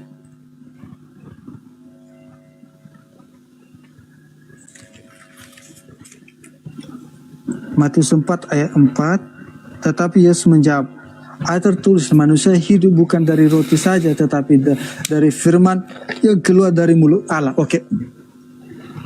Jadi manusia ini hidup dari apa? Dari firman yang keluar dari mulut Tuhan. Sekarang Yesus itu firman yang keluar dari mana? Ini kan pada saat kalau kita ambil dalam ini kan pada saat dikatakan si pencobaan di padang gurun. Ini pada saat iblis menawarkan kepada dia jadikanlah batu itu menjadi roti. Ya. Tetapi apa kata Yesus kepada ular Kata itu? Yesus. Bukan. Yesus yang berkata kan, Iya, manusia Yesus berkata hidup manusia hidup bukan dari roti saja, tapi dari setiap firman yang keluar dari mulut Tuhan. Kata Yesus kan? Oke. Berarti firman yang keluar dari mulut Tuhan kan? Iya, oke. Ada berapa firman yang keluar dari mulut Tuhan? Ya, setiap misalnya kan kita tahu tadi Bang, setiap firman Tuhan yang disampaikan itu adalah sendiri. Artinya firman Tuhan yang dia sampaikan kan mulai isi Alkitab ini semua. Nah, tadi Yohanes 1:14, dan firman itu telah menjadi daging. Oke. Apa masalahnya? Kenapa dia jadi Tuhan? Kan kita juga firman yang keluar dari mulut Tuhan jadi daging. Bedanya di mana? Ya kan ini masalah kehidupan tadi yang dimaksud ini di dalam apa tadi Bang? Di dalam Matius 4 ayat 4 ini tadi. Tetapi Yesus menjawab, ada tertulis, manusia hidup bukan dari roti saja, tetapi dari setiap firman yang keluar dari mulut Allah. Artinya artinya gini, yang dimaksud di sini Bang, bukan kita memiliki kehidupan itu bukan hanya dari makanan badan kita aja, tetapi dari firman Tuhan juga kita memperoleh apa? Bedanya dengan Yesus apa Bang? Bedanya dengan Yesus apa? Bisa nggak Yesus? Ya, Bisa nggak Yesus hidup tanpa makan? Gimana maksudnya Bang? Bisa Yesus? Bisa nggak Yesus hidup tanpa makan? Ya nggak bisa Bang. Nah, berarti Yesus Karena dibalik. Setelah namanya dibilang Yes, puasa, kalau dia begitu, 40 hari. oke, kalau begitu Yesus kita Karena dia balik. sudah mengambil rupa manusia. Ya, kalau begitu Yesus kita balik. Yesus hidup bukan dari firman saja, tetapi dari setiap roti yang datang dari Tuhan. Kita balik. Kalau kita hidup bukan hanya dari roti saja, tapi dari setiap firman yang keluar dari mulut Tuhan. Kita balik. Posisinya sama. Jadi kalau menurut Abang Yesus itu sesuai dengan apa tadi Bang? Yohanes Yohanes 1 itu 3. ayat 14 itu gimana menurut ayat apa Bang? Ayat 14 itu gimana menurut Abang? Jadi gini. Apa kira-kira yang jadi manusia itu? Oke. Jadi Tuhan di dalam Yesaya 44 nomor 11. Enggak, bukan itu maksudku yang kutanyakan sama Abang. Ini di dalam Sabar. ayat 14 itu Supaya kita tahu cara kerja Tuhan dalam mengadakan sesuatu yang tadinya tidak ada menjadi ada. Boleh ya? Boleh. Oke. Bilang Abang. Yesaya 44 Yesaya 55 nomor 11. Tuhan berfirman bahwa segala firman yang keluar dari mulutku tidak akan kembali kepadaku dengan sia-sia sebelum apa yang aku firmankan itu terjadi. Sebelum Maria hamil, ada nggak Tuhan berfirman? Ada nggak Tuhan menginginkan agar Maria hamil? Atau Maria hamil tiba-tiba saja tanpa firman Tuhan? Ya sebelum Maria hamil kan datang malaikat. Itulah yang disebut firman. Pada mulanya firman diantar Gabriel sampai kepada Maria. Firman yang datang kepada Maria itu instruksi, keinginan, ide Tuhan agar Maria melahirkan seorang manusia bernama Yesus menjadi daging. Itulah Yesus. Bukan Tuhan turun ke bumi jadi manusia, tetapi firman Tuhan diantar oleh Gabriel pada bulan ke-6 kepada Maria. Maria, engkau hamil, lahirkan seorang manusia bernama Yesus. Itu firman. Makanya dalam Mazmur 33:9, Tuhan hanya memberi perintah maka semuanya ada. Tuhan memberi instruksi maka semuanya jadi. Innama amruhu idza arada syai'an ayyakula lahu kun fayakun. Tuhan menginginkan A, maka Tuhan mengatakan jadi. Tuhan menginginkan Adam lahir, tercipta tanpa ayah, tanpa ibu. Jadi. Menginginkan Hawa lahir, jadi tanpa ibu. Jadi. Menginginkan Yesus lahir tanpa ayah, jadi. Itulah yang dimaksud tadi. Pada mulanya adalah firman. Segala sesuatu alam semesta ini pada mulanya adalah firman. Tidak ada yang tidak berasal dari firman. Kesalahan saudara Kristen adalah menganggap apa yang ada di dalam Yohanes 1 dari 1 sampai 14 ini adalah Tuhan yang turun. Itu filsafat Helenisme yang dianut oleh orang-orang Trimurti. Brahma turun ke bumi menjadi Krishna. Setelah itu menjadi Siwa, Wisnu. Itu yang dianut. Makanya Trinitas, Trimurti. Itu sama. Sedangkan Bang, yang Anda usung itu sebenarnya tidak ada yang salah dengan Yohanes 1 itu, nggak ada yang salah. Itu sudah betul. Oke Bang. Berarti bisa saya potong Bang ya? Silakan. Coba dulu jelaskan, kan Abang bilang tadi kan itu firmannya kan? Bukan perintahnya lah kira-kira seperti itu. Yes. Nah, coba jelaskan dulu Abang yang tadi itu di dalam Yohanes 3 ayat apa? Ayat 16 ini. Oke. Kalau memang tidak berkaitan dengan Yesus. Oke, baik. Begitu besar kasih Tuhan akan dunia ini. Akan dunia loh. Oke, bukan Israel kan? Bukan Israel. Bukan. Dunia. Oke? Begitu besar kasih karunia Tuhan akan dunia ini. Sehingga dia menganugerahkan anaknya yang tunggal. Barang siapa yang percaya kepada Yesus tidak binasa, melainkan memperoleh hidup yang kekal. Betul? Ketika Yesus berkata, aku diutus hanya kepada domba yang sesat dari umat Israel, Anda percaya nggak? Iya. Tinggalkan Kristen Advent. Kalau Anda percaya. Maksudnya gini loh Bang. Tadi dibilang dari 16 itu karena begitu besar kasih Allah akan dunia ini. Berarti dunia bukan bisa ada bangsa Israel. Iya. Jadi saya sebagai seorang Muslim, bukan orang Israel, kalau percaya Yesus itu utusan Tuhan hanya untuk Bani Israel, saya tidak mati, saya hidup, saya memperoleh hidup kekal. Baru lagi kan Bang, untuk sekarang tunggu. menegaskan. Dunia harus percaya Yesus adalah Nabi, Yesus adalah Mesias untuk Bani Israel.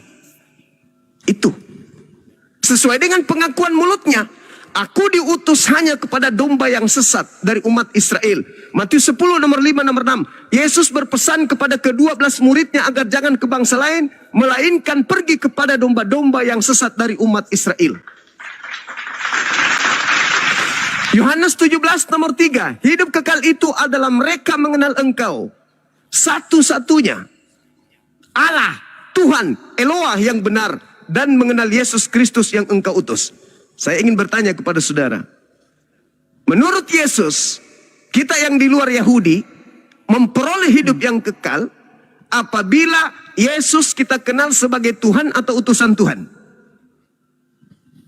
Sebagai Tuhan Bang. Di mana ya dalilnya? Kok jadi tabrakan? Dengar. Yohanes 17 nomor 3. Hidup kekal itu adalah mereka mengenal Engkau satu-satunya Tuhan yang benar dan mengenal Yesus yang Engkau utus. Yesus dikenal sebagai Tuhan atau sebagai utusan Tuhan untuk memperoleh hidup yang kekal. Menurut Yesus. Sebagai Tuhan Bang. Sebagai Tuhan Bang. Kenapa? Satu-satunya Tuhan tadi yang mana? Gini tadi Abang bilang tadi kan Yesus itu sebagai utusan untuk sebagai Nabi maksud Abang atau sebagai Tuhan. Tapi menurut keyakinan saya sebagai Tuhan. Dari mana saya ambil? Enggak, hidup kekal dulu. Sabar dulu. Hidup kekal, Yohanes 17 nomor 3. Hidup kekal menurut Yesus mengenal dia sebagai Tuhan atau sebagai utusan Tuhan. Yang mana tadi Bang, nomor berapa saya baca dulu Bang? Yohanes 17 nomor 3. Yohanes 17 ayat 3. Biar kita buka dulu Bang supaya jangan bisa disimpulkan. Nanti saya jawabkan enggak apa. Ayat 3 Bang. Silakan. Inilah hidup yang kekal itu, yaitu bahwa mereka mengenal Engkau satu-satunya Allah yang benar dan mengenal Yesus Kristus yang telah Engkau utus. Oke, di sini dikatakan diutus ya Bang ya. Judul besarnya kita ambil dulu di sini, duka cita yang mendahului kemenangan. Nah, jadi duka cita itu judul besarnya Bang. Bukan itu, sorry Bang. Doa Yesus untuk murid-muridnya. Oke, doa Yesus untuk murid-muridnya. Murid-muridnya selamat memperoleh hidup kekal kalau mengenal Yesus sebagai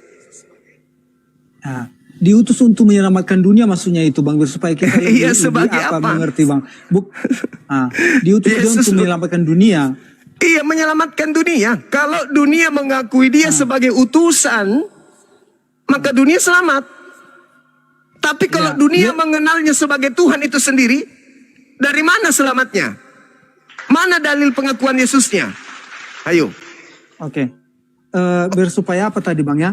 Kenapa saya yakin kalau Tuhan Yesus itu adalah Tuhan? Loh, Yang saya bacakan berarti tadi, saudaraku, sabar dulu. Berarti Anda sudah membantah hidup kekal, selamat. Anda tidak hidup kekal berarti. Simple gini kan? loh Bang. Gini loh Bang. Tadi waktu di dalam Yohanes 14 ayat ayat 8 sampai 9, waktu kata Filipus, tunjukkanlah kepada kami Bapa itu. Tapi tapi datang Yesus mengatakan, apabila engkau telah melihat aku, engkau telah melihat Bapa gitu. Jadi itu untuk memberikan keyakinan kepada saya pribadi. Ketika saya melihat Yesus, berarti sudah melihat adalah Bapa gitu. Sebagaimana firman Tuhan dikatakan dalam dalam Yohanes 14 ayat 8 dan 9 ini Bang. Dengarkan saya. Menurut Yesus, Bapak yang mengutusnya itu bisa dilihat nggak? Apa yang maksudnya yang di Bapak yang mengutus Yesus itu bisa dilihat nggak? nggak bisa. Berarti Filipus ini bodoh. Karena dia minta supaya Bapak itu diperlihatkan kepadanya. Nah, bukan begitu Bang. Hah? Karena mereka kan untuk memperdalam misalnya pengetahuan. Oh enggak, Karena bukan. gini Bang. Ya, Kenapa silakan, saya bilang silakan. kenapa tadi nggak bisa dilihat Allah yang mengutus atau Allah Bapa yang mengutus, sebagaimana Musa waktu dia mendapatkan hukum yang ke-10 atau mendapatkan hukum untuk perintah untuk mengeluarkan bangsa Israel. Apa dia bilang Tuhan kepadanya, tinggalkan kasutmu karena di mana kamu berada, kamu sudah kudus tempat kamu berada di situ. Jadi pada saat datang Yesus itu datang sebagai api. Jadi kalau datang Allah Bapa sebagai api, bahkan ketika Musa mendapatkan hukum Taurat atau hukum yang ke-10, itu tidak bisa bertatapan muka dengan Tuhan. Karena cahaya kemuliaan Tuhan itu sangat luar biasa. Nah, disitulah kita lihat bahwasanya apabila kita tidak bisa kita melihat apalagi sebagai orang yang berdosa. Nah, makanya tadi saya bilang tadi, kita nggak bisa melihat Allah Bapa yang mengutus Yesus. Itu. Jadi maksudnya di sini utusan itu adalah supaya kita mendapatkan hidup yang kekal. Di dalam apa tadi Bang ya? Di dalam Yohanes 17 ayat ayat 14 ayat 3. Ayat 3 inilah hidup yang kekal. Itu yaitu bahwa mereka yang mengenal engkau satu-satunya Allah yang benar-benar mengenal Yesus Kristus yang telah engkau utus. Jadi artinya ketika misalnya kita kalau saya ambil misalnya pengertiannya ayat ini Bang ya, ayat 3 ini Yohanes 17 ini, artinya ketika kita mengenal Yesus ini, karena Yesus telah menyelamatkan, telah mengalahkan maut, artinya sudah mengalahkan maut ini, artinya orang bisa mendapatkan hidup kekal. Artinya bagaimana kebaikan Tuhan untuk misinya untuk menyelamatkan umat manusia. Kalau kita ambil ya Bang ya, karena di sini doa Yesus untuk murid-muridnya. Jadi kalau saya baca dari ayat 1-nya ini, mungkin kita bisa dapat maknanya. Tapi maknanya saya ambil di sini Bang adalah melalui Yesuslah kita mendapatkan hidup yang kekal itu. Tanpa misalnya pengorbanan Yesus di kayu salib atau pengorbanan Yesus di dunia ini, maka tidak ada keselamatan. Maka orang tidak akan bisa mendapatkan hidup yang kekal. Jadi gini saudara. Tadi Anda sudah mengakui iblis menginginkan kematian. Oke. Dan Yesus mengatakan iblis tidak akan berhasil membunuh aku. Gak berhasil. Iya kan ya? Nah, itu iblis menginginkan kematian terhadap Yesus. Anda sudah akui. Sebenarnya gini Bang, bukan menginginkan, dia berusaha untuk menggagalkan misi Yesus untuk menyelamatkan dunia gitu. Lah, kalau itu bisa. Bagaimana dia berusaha cerita? mengagalkan, bagaimana caranya untuk mengagalkan itu supaya ya ketika Yesus mengabarkan apa firman Tuhan ini kan banyak saja ahli-ahli Taurat, bahkan orang Yahudi juga untuk. Menurut saudara, Yesus menyelamatkan manusia dengan cara apa? Ya dengan kematiannya di kayu salib. Siapa yang melancarkan tujuan itu? Yang membantu Yesus melancarkan aksi kematian itu? Ya, saya sudah tahu tujuan Abang. Maksudnya iblis apalah merencanakan gitu ya supaya bisa mati Yesus ini di kayu salib. Tadi Anda mengatakan iblis mau membatalkan. Yang saya lihat iblis melancarkan. bukan mau membatalkan, bukan mau menggagalkan. Iblis melancarkan. Betul? Kalau melancarkan untuk membunuh Yesus, tapi mengagalkan untuk misinya. Apa yang mau digagalkan iblis? Ya, Tujuannya membunuh Yesus. Ketika Yesus kan untuk memberitakan firman Tuhan, kan untuk memberikan mujizat-mujizatnya kan, iblis ini kan berusaha untuk untuk menjegal.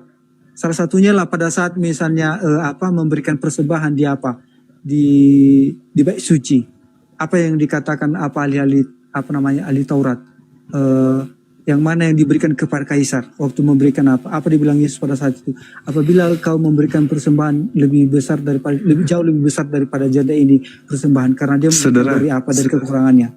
Yesus tidak pernah gagal. Yesus tidak pernah gagal bermukjizat. Ya, kalau bermukjizat enggak pernah gagal. Nah, berarti iblis tidak pernah mengganggu ketika Yesus itu mengobati orang, membangkitkan orang. Iblis tidak pernah mengganggu itu. Iblis betul-betul ingin membunuh Yesus. Dan kalau Kristen mengatakan Yesus menyelamatkan manusia dengan cara mati, berarti iblis membantu Kristen untuk selamat dengan cara membunuh Yesus. Kita udah sepakat di situ. Sekarang pertanyaan saya, ini edukasi untuk kita belajar. Sekarang Tuhan yang mengutus Yesus menginginkan Yesus mati atau tidak? Kalau iblis menginginkan, kalau Tuhan menginginkan atau tidak? Kalau itu nggak bisa saya jawab, Bang. Kalau Tuhan pun menginginkan kematian terhadap Yesus, berarti Tuhan dengan iblis sama aja. Keluaran 23 nomor 7 nomor 8, di situ Tuhan berkata, jangan kau membunuh orang yang benar, jangan kau membunuh orang yang tidak bersalah. Itu maksudnya boleh nggak membunuh Yesus, Bang, menurut Tuhan? Ya tidak. Nah, berarti Tuhan tidak mau Yesus meninggal, mati. Iblis mau. Kira-kira yang berkuasa yang mana, Bang? Tuhan atau iblis? Ya memang Tuhan sebenarnya yang berkuasa. Tapi di sini Bang, di sini maksudnya Bang, kenapa lewat kematian Yesus kita bisa diselamatkan? Artinya ketika Yesus mati di kayu salib, lalu bangkit di antara orang mati, melalui kebangkitannya inilah dia menyampaikan, ketika Yesus sudah bangkit, jadi dia menyampaikan kepada muridnya atau kepada pengikut, kepada saya, sudah mestinya terkutinggalkan kepadamu. Artinya dia memberikan pengharapan walaupun kita mati, apabila kita hidup dalam kebenaran, percaya kepada Yesus, ajaran Yesus, ya, maka kita bisa diselamatkan, bisa dibangkitkan apabila Yesus datang kali kedua. Saudaraku, ajaran yang Anda sampaikan itu ajaran yang memang mengenakkan di kuping. Ya memang itu kenyataannya, Bang. Firman Tuhan juga mengatakan kepada kita seperti itu. Jadi yang tadi itu nggak dianggap. Jangan kau membunuh orang yang benar, itu nggak usah. Itu bukan firman Tuhan. Yang firman Tuhan ajaran Paulus aja gitu. Ya, kalau kita lihat tadi kan, Bang, kalau kita lihat dari penyaliban Yesus ini kan, itu kan di baliknya semua itu kan seruan dari apa? Dari umat lah pada saat itu, dari orang Israel. Salibkan. Jadi kalau menurut itu melanggar firman Tuhan enggak? Menurut pengertian Abang lah dulu, mengalami pengertian Abang itu yang mendorong manusia pada saat itu di sekitar itu yang mengatakan salibkan dia. Itu menurut pengertian Abang itu iblis atau Tuhan? Iblis. Berarti disitulah Abang mengerti bahwasanya iblis itulah apa? Berusaha untuk apa? Tetapi Tuhan sebenarnya apa? Makanya dikatakan di dalam di dalam firman Tuhan. Berarti Tuhan kalah kan? Ayat berapa dikatakan situ, Bang? Apa dikatakan? Kalau bisa cawan ini lalui daripadaku, tetapi janganlah jadikan kehendakku, jadikanlah kehendakmu. Jadi artinya kehendak Bapa Yesus mau mati atau tidak? Dibiarkan Tuhanlah itu misalnya terjadi supaya misinya itu untuk menyelamatkan dunia itu tercapai. Karena kenapa? Kalau Tuhan Yesus tidak terjadi, misalnya kalau Tuhan Yesus misalnya tidak akan bukan berarti Tuhan itu langsung membunuh Tuhan Yesus. Allah Bapa itu bukan itu, tetapi dia misalnya karena dia sudah berusaha untuk menyampaikan misalnya mujizat, membagikan orang mati, yang buta bisa melihat, ya kan? Artinya ketika misalnya Yesus mati, di situ kita membuktikan bahwasanya ada pengharapan. Itu adalah ketika sudah mati bangkit, dan setelah bangkit dia memberitakan kepada muridnya, ya. Bahkan ada juga di dalam, mungkin abang sudah belajar tentang firman Tuhan ini, bahwasanya ketika si Thomas dikatakan kalau memang Thomas set atau hantu tidak akan tidak bertulang atau tidak berdaging. Pada saat Thomas, karena Thomas ini salah satunya yang tidak percaya kalau tidak melihat. Ya, ketika dia sudah bangkit, artinya kalau memang Tuhan Yesus ini adalah yang bukan Yesus yang disalibkan atau bukan Yesus yang mati itu, mungkin tidak akan ada bekas paku di tangannya, dan mungkin mereka melihat itu bukan Yesus. Ketika misalnya Yesus sudah mati atau waktu belum disalibkan, mereka melihat bagaimana rupa Yesus ketika juga sudah bangkit dari orang mati. Yesus itu menunjukkan tangannya bahwasanya ini bekas paku yang sudah kena paku. Dan inilah saya, ya. Maka setelah itu, setelah Yesus sudah bangkit di antara orang mati, maka sekitar 40 hari lagi lamanya dia di bumi ini untuk mengajarkan kepada pengikutnya, pada saat itu salah satunya muridnya. Maka itulah tadi Matius yang 28 tadi, ayat 28 itu, ayat 19 dan 20 itu dikatakan, jadikanlah bangsa muridku. Ya, jadikan bangsa. Beritahu misalnya kepada yang di dalam tadi juga di dalam Yohanes 14 ya. Yohanes 3 ayat 16 dikatakan karena begitu besar kasih akan dunia ini. Jadi di situ kita bukan hanya enak mendengar Bang, tapi ada ada kisahnya, ada ceritanya, ada tertulis dalam Alkitab, sehingga kita meyakinkan bahwasanya Yesus itu adalah salah satunya adalah pengharapan orang Kristen. Maksud saya Bang. Terus Anda mau mengucapkan terima kasih kepada Tuhan atau kepada setan atas yang Anda harapkan ini sudah terkabul?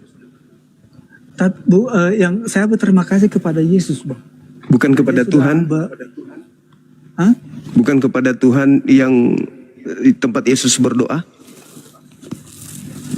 Ya, maksud begini Bang, saya berterima kasih kepada Tuhan Yesus karena dia sudah berusaha, walaupun dia disiksa, disalibkan, tetapi dia tidak melakukan dosa.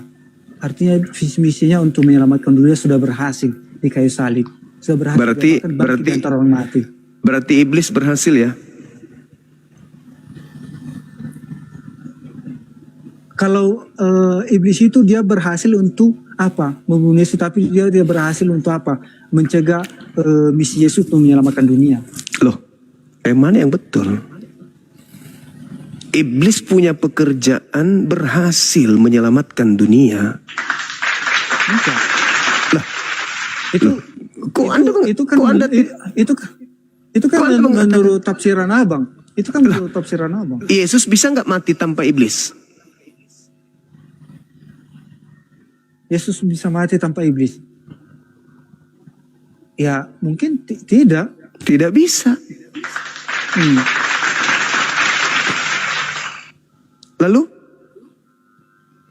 yang pahlawan Anda di sini siapa? Yesus atau iblis? Yesus. Oh, nggak bisa. Tanpa iblis, tanpa iblis tidak bisa. Gimana? Yesus mau bunuh diri? Ya, di situ artinya lewat kematian Yesus bangkit karena dia bisa bangkit dari antara orang mati, itulah makanya aku bilang tadi itulah sebagai pahlawannya. Artinya dia kenapa dia menjadi pahlawan, karena dia tidak melakukan dosa pada saat dia disalibkan, pada saat dia disiksa. Terus menurut Tuhan sebagai pahlawan. Terus menurut Tuhan membunuh orang yang tidak berdosa itu baik atau jahat? Ya kan itulah kejahatan. Makanya disampaikan tadi artinya terkutuk orang yang disalibkan. Artinya sangat sangat mengerikan orang yang disalibkan. Berarti Yesus ini dikutuk. Ya artinya penderitaan itu dia mau Dia mau menderita seperti itu karena misinya untuk menyelamatkan dunia, Bang. Caranya menyelamatkan dunia dengan cara dibunuh. Dengan rela dia misalnya mati di kayu salib, Bang. Dia mau mengorbankan dirinya untuk mati di kayu salib untuk menyelamatkan dunia, termasuk abang dan saya. Apabila dia percaya.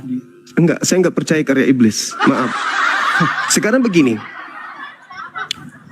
Di dalam pengakuan Yesus, Yohanes 10 nomor 18.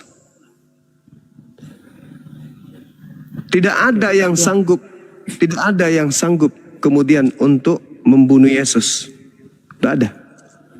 Dia mati kecuali dia menyerahkan nyawanya sendiri.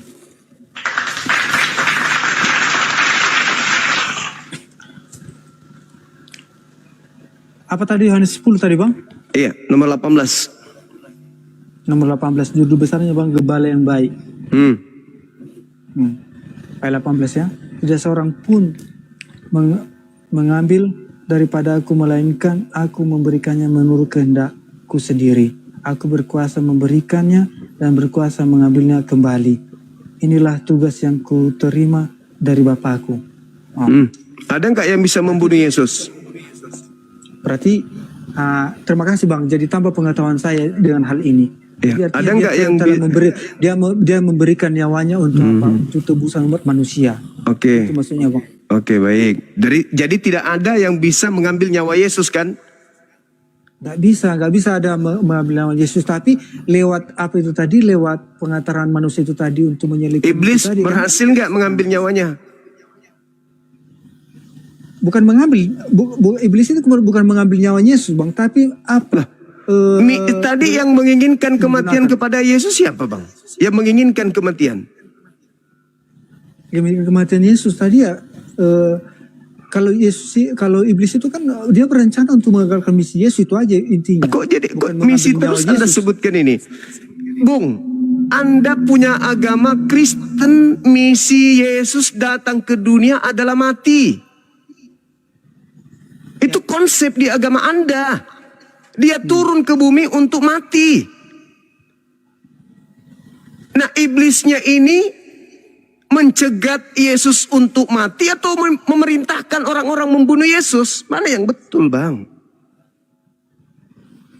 Kalau saya ambil di sini dari kalimat ini tadi, Bang ya, di dalam ayat apa ini tadi, gembala yang baik. Artinya kalau kita lihat misalnya gembala yang baik itu bagaimana supaya menyelamatkan apa?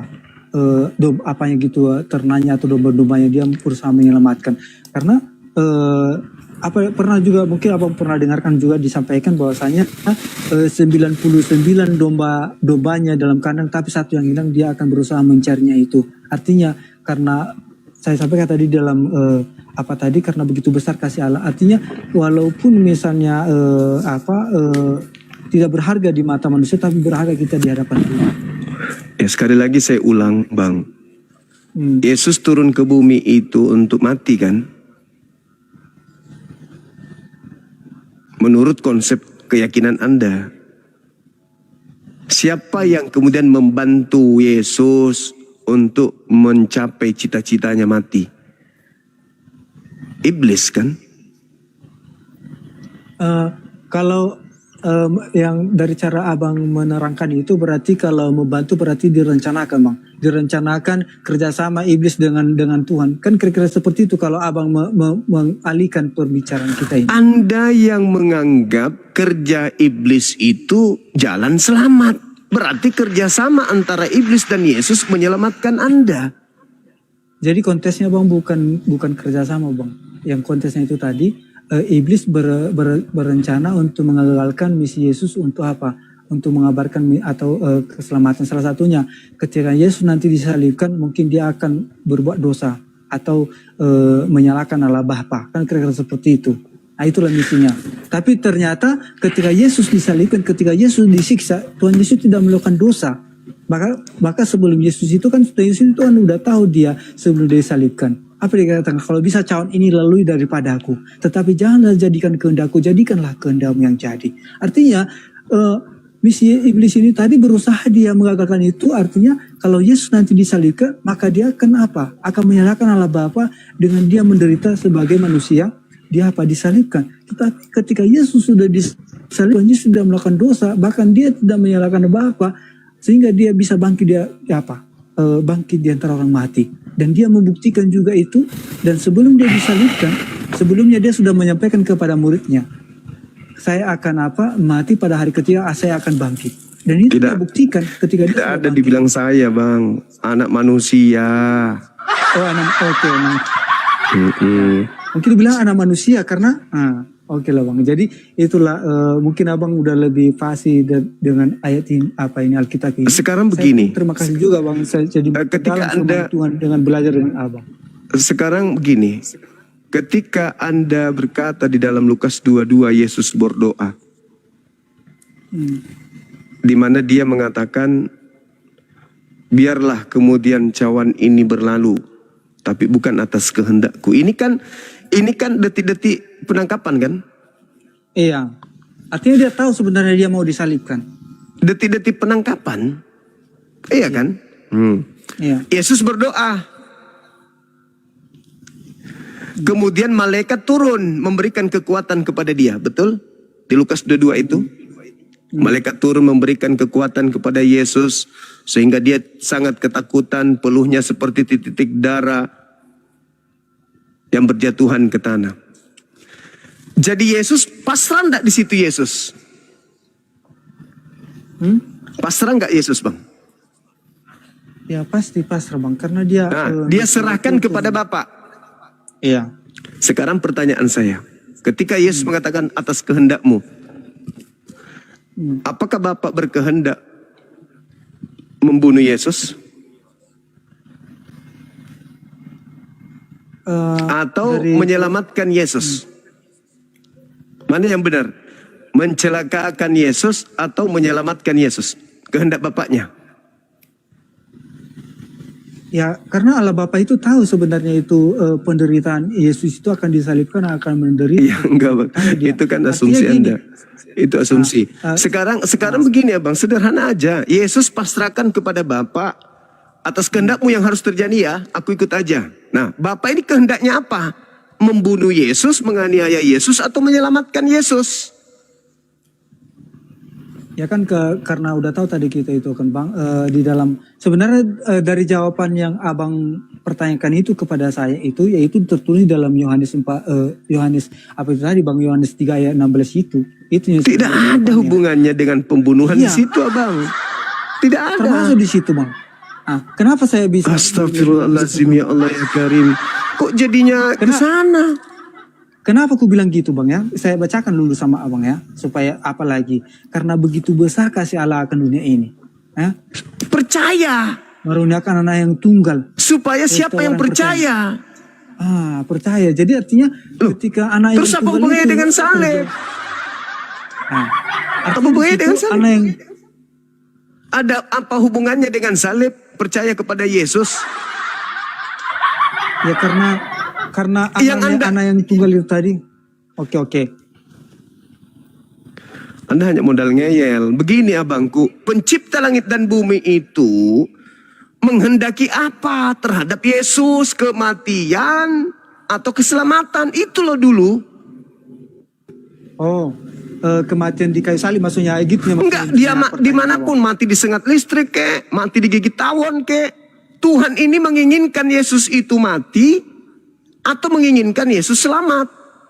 Tuhan yang saya bilang. Kalau iblis kan tadi udah final. Iblis mau Yesus mati. Kalau Bapak gimana? Mau nggak Yesus mati? Ya, kan udah saya bilang tadi Bang, Yesus itu tahu dia akan apa? Akan disalibkan. Bukan Maka Yesusnya. dia menyerahkan kepada Allah Bapa. Bapaknya mau, bapaknya mau nggak Yesus itu mati atau bapaknya tidak mau Yesus mati? Kalau bapak tidak mau Yesus mati, maka Bapak Maha Kuasa untuk menyelamatkan Yesus dengan cara apapun yang dia mau. Itu dulu. Bapak ini mau nggak Yesus ini mati? Kalau iblis mau, nah Bapak mau nggak? Ya Pak, yang kehendak Bapak itu tadi yang sempat yang Abang bacakan di mana tadi yang Abang apa itu tadi? Yang Keluaran 23, nomor 7, nomor 8. Bukan Bang, tadi ada yang Abang bilang tadi bahwasanya kehendakku sendiri menyerahkan apa yang dibilang Yesus. Kan ada tadi yang apa Abang singgung itu. Yohanes 10 kan? Yohanes 10 nomor 18 kan? tidak ada yang bisa mengambil kecuali aku menyerahkannya sendiri. Kan Itu begitu. berarti itulah jawabannya dari pertanyaan abang sebenarnya. Loh, Bapa yang kumaksud kehendakmu. Iya. Maksud daripada Yohanes 10 itu ketika dia berulang kali ingin pencobaan pembunuhan, kalian tidak berhasil, tidak akan berhasil. Itu maksudnya. Berarti jawabannya sebenarnya bang, sebenarnya Allah Bapa itu telah memberikan gitu, memberikan nyawanya itu. Bapak ini mau Yesus ini mati atau selamat? Ya jawabannya sebenarnya tadi pasnya abang apa tadi itu yang 10 itu tidak seorang pun mengambil daripada aku melainkan aku memberikannya menurut Itu Yesus, sendiri. Bang. Artinya ya itu karena Yesus itu berkaitan dengan Allah Bapa. Bapaknya coba kenapa Anda nggak berani menyatakan pernyataan Bapak? Kenapa? Kenapa Anda harus sembunyi di perkataan yang justru saya yang tunjukkan? Gitu loh. Ya, bisa karena Allah Bapa dengan Yesus adalah satu di dalam, cuman beda pekerjaan. Artinya apa yang disampaikan Yesus itu Anda mengatakan satu karena Anda menyembah makhluk yang keluar dari kubur yang bukan Yesus. Astagfirullahalazim. Bung, Bapak itu tidak menginginkan mati orang yang benar. Yesus berkata begini di dalam Lukas 22. Lukas 22 nomor 22. Aku memang harus pergi meninggalkan dunia ini sesuai dengan apa yang telah ditetapkan tentang aku.